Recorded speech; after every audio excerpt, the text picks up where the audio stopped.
Okay, so our festival theme this year is Hi, how are you? Um, so rather than showcasing the classic toxic positivity of the success narrative, we want to focus on the weirdos, the outsiders, the freaks, those who operate on the fringe of society. Memoir of a Snail is stock full of such characters.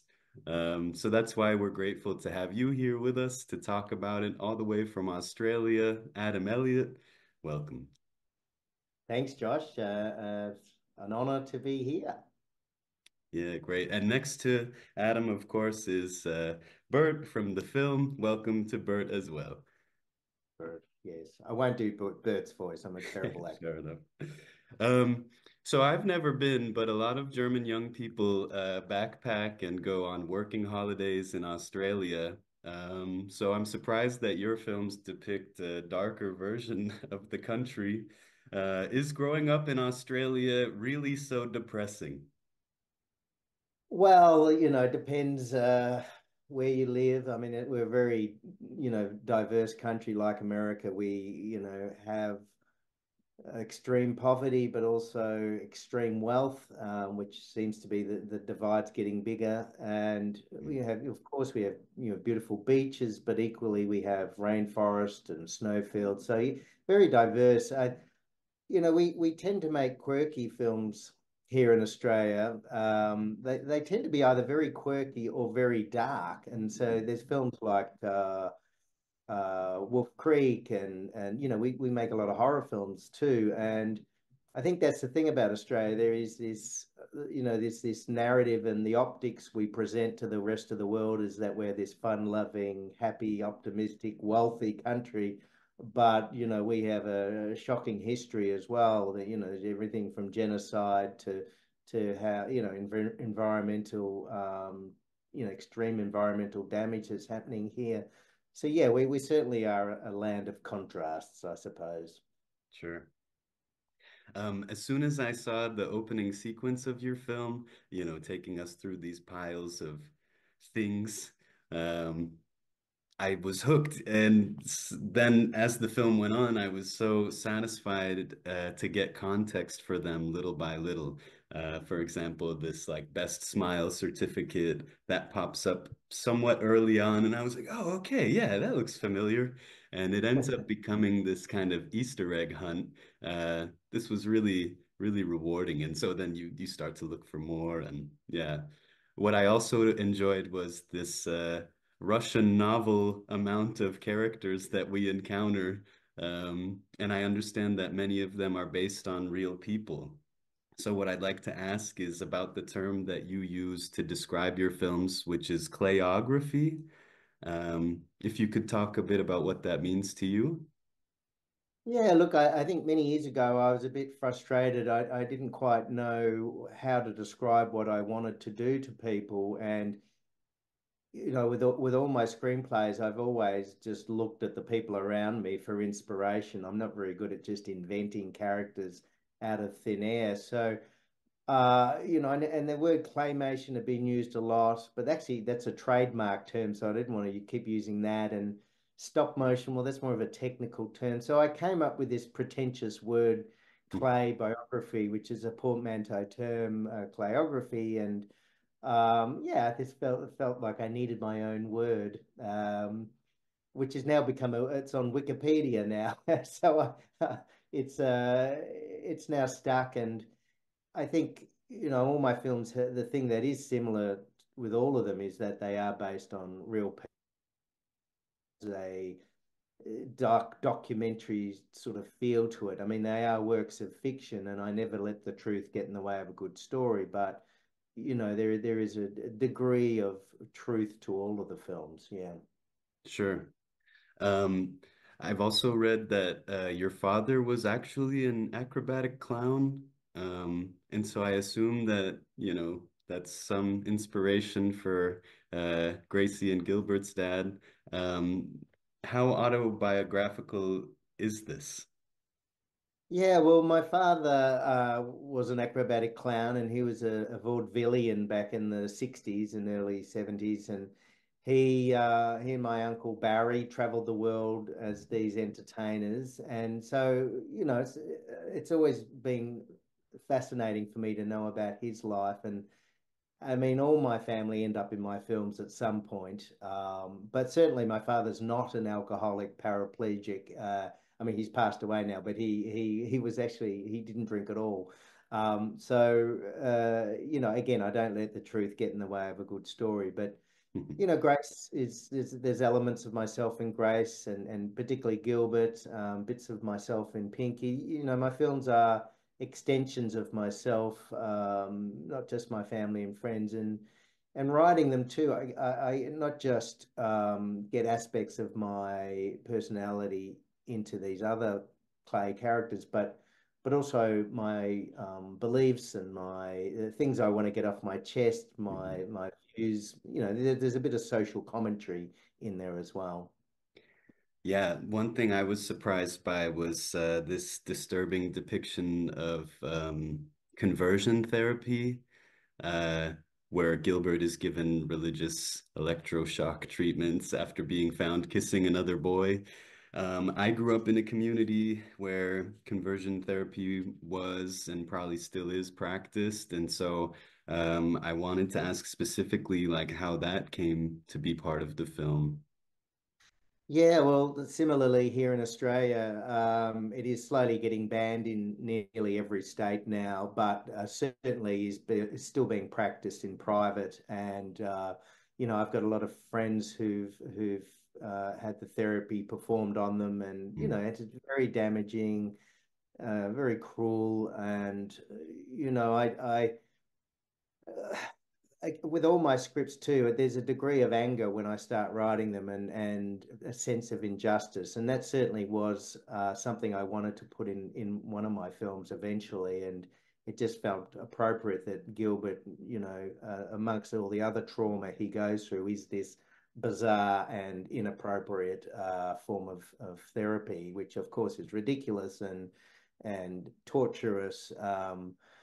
And I did contemplate not putting it in, but I've always believed that with filmmaking and as a writer director, it's really our job to push the boundaries and challenge the audience. I'm not out to offend. I'm out to challenge and create thought-provoking narratives. And I think if you're not pushing the boundaries as an artist, then the art form becomes stale, and then when it becomes stale, it eventually dies. So I think I'm always trying to push myself, push the audience, but at the same time entertain and make them laugh. With all my films is a very simple ambition, which my father taught me, is to make them laugh, make them cry. Mhm. Uh, and that's what I've tried to do with this film, have really confronting and dark sequences, but then temper that with lighthearted, comedic moments. And it goes back to this quote I loved that someone told me years ago, that without the dark, the light has no meaning. So you do need that darkness. So then when the lighter moments come along, there is a sense of relief and balance. And the films are really trying to be reflections of all our lives.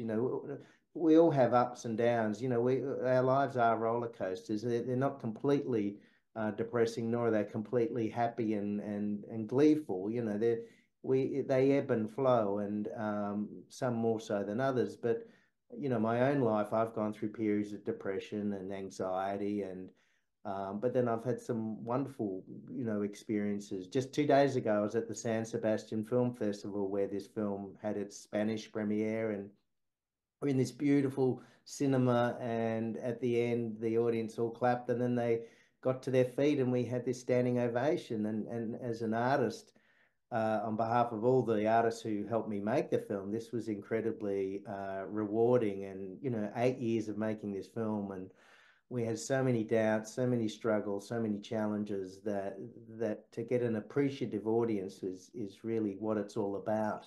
Certainly I breathe a sigh of relief after that screening. Yeah, amazing. Well, you deserve it all. Yeah. You mentioned 8 years. That's wow. Just it's such a time-consuming medium, I guess. What is the timeline like as far as like writing versus actual production? Yeah, well, look, it wasn't meant to be 8 years. It was probably meant to be 3 to 5, but of course, COVID, threw a spanner in the works. It took about 3 years just to finance the film, raise all the money we needed. It cost 7 million Australian dollars. And then, probably 3 years of writing. The storyboard, I hand drew 1,500 little storyboard panels. And then we had to build a studio, bring in all the other artists. And then we had to make all these. So this character here probably took an artist 2 weeks to make and paint. And there's 200 of these characters. There's 200 sets. We think we're guessing about 5,000 props, little snails and bits and pieces. And every single thing you see in the film is handmade. There's no CGI. There's no AI. Everything is something you could hold in your hand. So certainly a slow art form, therefore expensive. But computer animation is just as slow. All animation, sadly, is slow because we all have that sad, unfortunate mathematical equation, which is we need 25 movements per second to Mm. create that sensation of movement. So if Bert here turns his head, and that's on screen for a second, we have to move it, take a photograph, move it, take a photograph, move it, take a photograph. So we have to do that 25 times just for 1 second. So each of the animators, we had 7 animators working non-stop for 32 weeks. Well, not non-stop, we let them go home and sleep. Um, but each animator was doing between 5 and 10 seconds per day. So that gives you an idea of just how slow it is. But it's not tedious. It's not it can be challenging, but it's also can be quite meditative and we often describe it as our form of yoga. It's just a very slow form of yoga. What's tedious is raising the millions and millions of dollars we need. That's tedious. Can imagine. Does that mean that when the script and the storyboards are finished, that you're pretty married to the story? I can imagine that over 8 years the story could evolve, but then you're kind of locked in, I guess. Yeah, once we lock off the script and the storyboard, we pretty much everything from that point on is prescribed. But then look, there are happy accidents. We can also stick in a lot of visual gags in the background, and we try where possible to be spontaneous and improvise where we can. But yeah, unlike other live action films, there's not much room to really go, sideways or go off on tangents. You really are sort of locked into the script. Yeah. Sure. As far as this kind of gothic sweetness aesthetic, it brings, of course, like the Tim Burton films I saw when I was young to mind. Can you tell us about your own influences?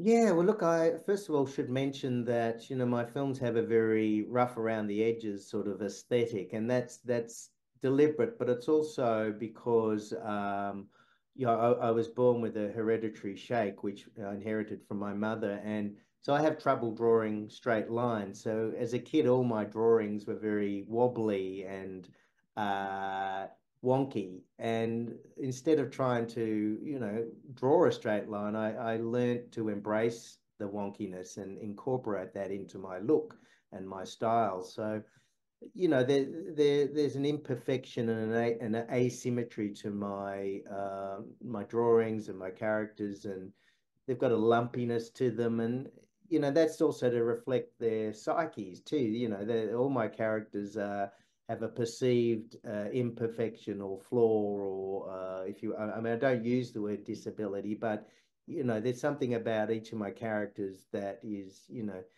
a supposed imperfection. And my films are about embracing those imperfections. All my characters are underdogs or people who are perceived as different or unusual or eccentric. And what I'm trying to say with each of my films is to not only embrace other people's flaws, but embrace your own. And more often than not, they're not even flaws; they're actually advantages. Uh, So yeah, my aesthetic is what I call chunky wonky. I also have rules in terms of the color palette. I spend a lot of time trying to, get a very certain look to each film, and I always try and avoid blue and green. And in Memoir of a Snail, there's no skies that are blue, no grass that is green. Everything's brown. And I also love, black and white films too. My three early shorts are all black and white. Um, but yeah, I think I over the years have developed my own sort of aesthetic, and I say to younger people too, instead of try and create a look that is your own, and that's very hard, and it takes many years. But don't try and copy other artists. Be inspired, and but certainly try and develop your own look. Yeah. Sure. Yeah. I have to bring up, I'm sure it comes up a lot, but you won an Oscar pretty early on. How did that affect you and your work? Well, after that, for the Oscar for Harvie Krumpet, my father said to me, "Well, it's all downhill from here, and you got nothing to aim for now." But I've never, I've never aimed to win any award. As a writer, it's really just about engaging with the audience, and there's nothing more satisfying than sitting in the cinema with an audience, hearing the audience laugh at the moments you want them to laugh at, but also hopefully shed a tear. And it's a weird aspiration to want to make people cry, but I've always said if you're not an emotional wreck by the end of one of my films, then I've failed as a writer. No amount of money could buy that, and all the Oscars in the world. Really, it's not why I make films. I know that sounds admirable, but I think any award is lovely and a nice sort of reward for all the hard work. But it's like a bottle of wine. You drink it and you feel good, and then the next day it's gone, and you got to move on. So they're nice when they come along, but one Oscar's enough. I'm quite happy with one. I don't need any more. Sure. Well, let's see. But I mean, I have to say, mission accomplished with your true goal then, because I was watching the screener here at home alone and I was laughing out loud and shed a few tears. So nicely done. Yeah. As we start to wrap up, I'd just like to circle back and ask if there's one or two people that made their way into your films that you could tell us about that inspired some of the quirky characters. Yeah, look, I think there's a lot of my mother in Grace. My mother is she likes to collect. I wouldn't call her a hoard, and she's not an extreme hoarder, but she certainly has issues with collecting. Also, Grace is based a little bit on a friend of mine who was born with a severe cleft palate and had a very sort of traumatic childhood and was bullied at school, but as an adult became a very flamboyant and extroverted, confident person. So I was very fascinated by how she transformed over her teenage years. So yeah, they're certainly amalgamations. Of course, as mentioned, my father is in there as Percy. Myself as Gilbert. There's a lot of myself in Gilbert.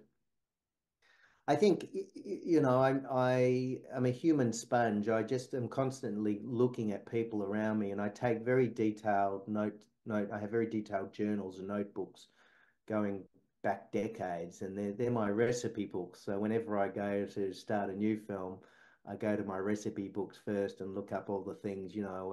I want some chihuahuas and some guinea pigs, and I want a semi-naked elderly woman tap dancing in a bar, and I want somebody to lose a finger, and so I have all these ingredients, and then I have to work out how am I going to join all this together, and again get that balance between the comedy and the tragedy, and get that zigzag of up and down, and so the scripts go through many drafts, and take many years to write, but writing is really what it's all about. Writing is in many ways the cheapest part of the process, and the making of the film, making all these characters, that's the fun bit. But the real challenging bit is to create a good story, well told. And I spend, I would say I'm a perfectionist when it comes to the script, and that's without a good script, it's very hard to make a good film. Yeah.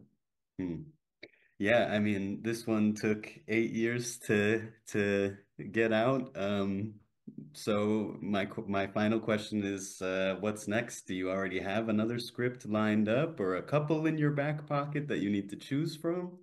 Yeah, look, I remember hearing, how Woody Allen would finish a film and then immediately begin writing the next. And I'm similar in that it's always just a cycle, and I'm very keen to get the next one underway. And I've got an idea, and I have no shortage of ideas. What I have a shortage of is a life. And I was giving a talk to some little kids a few years ago, and that one of them asked me how long does it take to make a film, and I said, oh, roughly 5 to 10 years. And I said, any other questions? And this little boy put up his hand. He said, well, I've worked out if it takes you 5 to 10 years to make a film, you've only got two left. Oh my goodness. Oh yes, so yeah, so I probably have only got two left, and then I'll be dead. So yeah, but my mum said good things take time, and it's quality, not quantity. I'd rather make nine good films than 20 average films. So yeah, but I only do one at a time too, and I don't do ads or TV series or any. Apart from making films, I draw. I love to draw, and I have I'm having an exhibition coming up soon of all my drawings, and I would happily give up filmmaking tomorrow if I could just lock myself away in my bedroom drawing for the rest of my life. Much simpler, much quicker, and much cheaper too. Sure. Yeah, that's great. Do you think the next one will be a feature or another short? Another feature, yeah. So we've got to raise all the millions of dollars again. But hopefully this film will help finance the next one. And we're always looking for a billionaire out there. So if there's any billionaires in your audience, send me an email. We'd love to take your money. Yeah. So I think that the next one's a road film. That's all I can really tell you is I'd love to tell a story that's not just metaphoric, but and sorry, not just a literal road film, but metaphoric as well. So yeah, that's all I know at this stage. Yeah. Great. Well, that's exciting enough. Yeah. All the best with that, Adam. And thank you for this Q&A. Thanks for sharing yourself and your family and your observations and experiences through the film. Yeah, thanks And I've again. got Grace here too. I forgot to bring her Yeah. this. Yeah. Oh, Gracie. You Awesome. can see her little magnetic arms here too. Her arms. Okay. That's some of the magnets. And her pupils too. You can see her move her little eyeballs. The little pupils are Oh, magnetic. crazy. They're magnetic as well. Yeah, yeah. So we use lots of magnets. So I can make her cross-eyed if we want. There we go. Oh, there That's we great. go. Oh, we love it. Well, thanks again, Adam, Gracie, and Bert. Thank you for joining us. All the best. All right. Thanks, Josh. Thanks See a you lot. later. Yeah.